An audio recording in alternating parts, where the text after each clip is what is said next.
हमारी ये video tutorial की जो सीरीज है ये सी लैंग्वेज से संबंधित है, परंतु सबसे पहले हम लैंग्वेज की जानकारी लेंगे, जिसमें चैप्टर 1 में इंट्रोडक्शन टू लैंग्वेज की जानकारी लेंगे हम। इसमें सबसे पहले हमारे पास कुछ क्वेश्चंस हैं, कुछ बेसिक क्वेश्चंस हैं जिनकी जानकारी हम इस अध्याय में लेंगे, जैसे कि व्हाट इज प्रोग्राम, प्रोग्राम क्या होता है, व्हाट इज लैंग्वेज, लैंग्वेज क्या होती है, how does programming language work, किस प्रकार प्रोग्रामिंग लैंग्वेज कार्य करती है, व्हाट इज ए कंपाइलर, एक कंपाइलर क्या होता है, source program to EXE file, source program क्या होता है, EXE फाइल क्या होता है और इसमें सोर्स प्रोग्राम को कैसे EXE फाइल में बदला जाता है। इस बेसिक क्वेश्चन को हम इस अपने पहले अध्याय में पढ़ेंगे और फिर जानकारी लेंगे इन सबके बारे में विस्तार रूप से, और किस प्रकार से ये सभी सी लैंग्वेज के लिए बहुत ही इंपॉर्टेंट रहते हैं। सी लैंग्वेज में कार्य करने से पहले हमें इन सभी प्रश्नों के उत्तर की जानकारी होनी चाहिए। तो सबसे पहले हम जानकारी लेते हैं प्रोग्राम के बारे में। हम अपने कंप्यूटर में विंडोज 7 में दिए गए सिंपल सॉफ्टवेयर पेंट की बात करते हैं। यहाँ हमारे पास माइक्रोसॉफ्ट पेंट दिया गया है। इस पिक्चर में यदि आप देखें तो मैंने एक कमांड का एग्जांपल लिया है जो कि कॉपी कमांड है। कॉपी कमांड का कार्य रहता है एक ऑब्जेक्ट को कॉपी करके उसका डुप्लीकेट तैयार करना।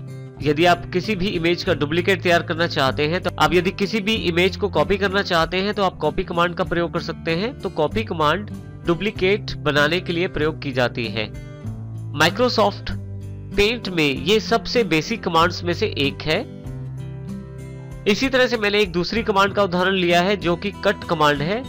कट कमांड का प्रयोग किसी इमेज में से कुछ कंटेंट को मूव करने के लिए किया जाता है। देखिए, जैसे ये जो इमेज पूरी थी इसको मैंने काट के इस तरफ मूव कर दिया है। तो इस तरह से कट कमांड का प्रयोग एक इमेज के कंटेंट को मूव करने के लिए प्रयोग किया जाता है। हमने जो दो कमांडें उदाहरण के रूप में देखी, कट और कॉपी, इन दोनों कमांड्स के बारे में यदि हम बात करें तो ये दोनों का अलग अलग कार्य रहता है और ये दोनों पेंट में अवेलेबल है। हम इसको थोड़ी दूसरी तरह से कह सकते हैं कि ये दोनों दो अलग अलग प्रोग्राम्स हैं। इसका अर्थ ये हुआ कि कट अलग प्रोग्राम है और कॉपी अलग प्रोग्राम है, और जिनका कार्य अलग है। कॉपी का कार्य एक कंटेंट का डुप्लीकेट तैयार करना होता है, जबकि कट का कार्य किसी कंटेंट के पार्ट को मूव करना होता है। तो दोनों प्रोग्राम्स का कार्य अलग अलग रहता है। इसका अर्थ ये हुआ कि जिस प्रकार से हमने कट कॉपी को देखा, इस प्रकार से माइक्रोसॉफ्ट पेंट में काफी सारी कमांड्स अवेलेबल हैं, अर्थात काफी सारे प्रोग्राम्स अवेलेबल हैं, जिसमें देखें हमारे पास उदाहरण यहाँ पे हैं, cut, copy, paste, save, save as, इस तरह के काफी सारे छोटे छोटे प्रोग्राम्स यहाँ अवेलेबल हैं और इन सभी प्रोग्राम्स का कार्य अलग अलग रहता है। लेकिन यदि इन सभी प्रोग्राम्स को मैं इकट्ठा कर दूं तो इन सभी प्रोग्राम्स को मिला के एक बड़ा सॉफ्टवेयर तैयार किया जाता है, जो कि हमारे पास यहाँ माइक्रोसॉफ्ट पेंट के रूप में उपलब्ध है। इसका यह भी अर्थ हुआ किसी भी सॉफ्टवेयर को बनाने के लिए काफी सारे प्रोग्राम्स की आवश्यकता रहती है, और जैसे हमने अपने उदाहरण में देखा, कट कॉपी दो प्रोग्राम थे और यहाँ पे काफी सारे प्रोग्राम्स दिए गए हैं। इन सभी प्रोग्राम से मिला के एक सॉफ्टवेयर बनाया जा सकता है, जिस प्रकार से हमारे सामने पेंट का एक एग्जाम्पल अवेलेबल है। अब यदि हम प्रोग्राम की बात करें तो यहाँ हमारे पास एक क्वेश्चन उपलब्ध है। So what is a program, program क्या होता है? A program is a set of instructions that tells a computer how to perform a specific task.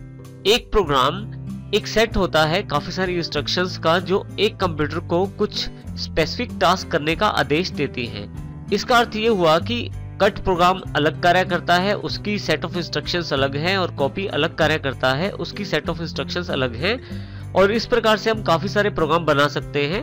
और ये सभी प्रोग्रामों का मुख्य कार्य कंप्यूटर से किसी न किसी कार्य को लेना होता है, और सबका कार्य भी अलग अलग रहता है, जिसमें कंप्यूटर को अलग अलग तरह की टास्क करनी पड़ती हैं, अलग अलग तरह के कार्य करने पड़ते हैं, और ये कार्य प्रोग्राम के अनुसार, प्रोग्राम की सेट ऑफ इंस्ट्रक्शंस के अनुसार होते हैं। अब नेक्स्ट क्वेश्चन हमारे पास ये है कि प्रोग्राम किस प्रकार बनाए जा सकते हैं। हमने यहाँ कट का एग्जांपल लिया, कॉपी का एग्जांपल लिया, उसके अलावा भी हमारे पास सेव, सेव एज, काफी सारी कमांड्स या प्रोग्राम अवेलेबल थे। तो ये प्रोग्राम किस प्रकार बनाए जा सकते हैं? प्रोग्राम्स बनाने के लिए हमें प्रोग्रामिंग लैंग्वेजेस की जानकारी होना आवश्यक है। प्रोग्रामिंग लैंग्वेजेस एक ऐसा माध्यम है जिससे हम अपने प्रोग्राम बना सकते हैं। तो नेक्स्ट क्वेश्चन हमारे पास जो उपलब्ध है वो है, what is A programming language? Programming language क्या है? वो लैंग्वेज जिसका प्रयोग हम अपने प्रोग्राम्स बनाने और डेवलप करने में करते हैं उसे हम प्रोग्रामिंग लैंग्वेज कहते हैं। अर्थात जिस लैंग्वेज के द्वारा प्रोग्राम बनाए जाते हैं उस लैंग्वेज को प्रोग्रामिंग लैंग्वेज कहते हैं। उदाहरण के तौर पे मुख्य हमारे पास प्रोग्रामिंग लैंग्वेजेस उपलब्ध हैं सी, C++, जावा, VB6, .NET और इसके अतिरिक्त भी बहुत सारी लैंग्वेजेस उपलब्ध हैं। यहाँ यदि हम इसकी परिभाषा की बात करें तो प्रोग्रामिंग लैंग्वेज एक आर्टिफिशियल लैंग्वेज है जिसका प्रयोग कंप्यूटर्स को इंस्ट्रक्शन प्रदान करने के लिए किया जाता है, और जो पर्सन या जो व्यक्ति प्रोग्राम्स बनाता है उसे हम प्रोग्रामर कहते हैं। ये प्रोग्राम वह प्रोग्रामर प्रोग्रामिंग लैंग्वेजेस का प्रयोग करते हुए बनाता है। तो इस प्रकार हमारे पास प्रोग्रामिंग लैंग्वेज वो माध्यम है जिससे हम अपने प्रोग्राम बना सकते हैं। नेक्स्ट जो हमारे पास क्वेश्चन है, how does programming language work? किस प्रकार एक प्रोग्रामिंग लैंग्वेज कार्य करती है? इस प्रश्न का जो उत्तर है हम 2 पॉइंट से देना चाहेंगे। सबसे पहला पॉइंट है कंप्यूटर के द्वारा समझा जाने वाला कोड, अर्थात वो कोड जिसमें कंप्यूटर कार्य करता है। ये जानना बहुत ही आवश्यक है कि हमारा कंप्यूटर मशीन कोड्स या बाइनरी कोड्स के आधार पर कार्य करता है। बाइनरी कोड्स का अर्थ है 0 और 1 से बने हुए कोड्स। यहाँ पे ये भी जानना जरूरी है कि बाइनरी कोड्स को याद रखना या उसमें कार्य करना आसान नहीं रहता किसी भी व्यक्ति के लिए। अर्थात किसी भी व्यक्ति के लिए बाइनरी कोड्स में कार्य करना बहुत ही मुश्किल रहता है, परंतु यही कार्य किसी भी लैंग्वेज के द्वारा प्रदान किए गए उसके कंपाइलर से आसानी से किया जा सकता है। इसका ये अर्थ हुआ कि कंप्यूटर जिस कोड में कार्य करता है उसको आसानी से प्रोग्रामिंग लैंग्वेज के कंपाइलर के द्वारा तैयार किया जा सकता है। इसको इस प्रकार भी कह सकते हैं कि कंप्यूटर जो है वो बाइनरी में कार्य करता है और प्रोग्रामिंग लैंग्वेजेस के कंपाइलर के द्वारा बाइनरी कोड्स को तैयार किया जा सकता है। इसको हम इस प्रकार से भी कह सकते हैं कि कंप्यूटर जिस कोड्स में कार्य करता है उन कोड्स को प्रोग्रामिंग लैंग्वेज के कंपाइलर्स के द्वारा आसानी से तैयार किया जा सकता है और इसके द्वारा कंप्यूटर को इंस्ट्रक्शंस दी जा सकती हैं। नेक्स्ट पॉइंट जो हमारे पास उपलब्ध है उसके अनुसार हर एक लैंग्वेज एक खास सेट ऑफ रूल्स प्रदान करती है जिसके आधार पे कंप्यूटर से आसानी से कम्युनिकेट किया जा सकता है। उन सेट ऑफ रूल्स के द्वारा आसानी से कंप्यूटर को बात समझाई जा सकती है और उससे आउटपुट प्राप्त की जा सकती है। परंतु ये जो कम्युनिकेशन रहता है ये हर बार एक स्पेसिफिक लैंग्वेज के द्वारा किया जाता है, उसके रूल्स के अनुसार किया जाता है।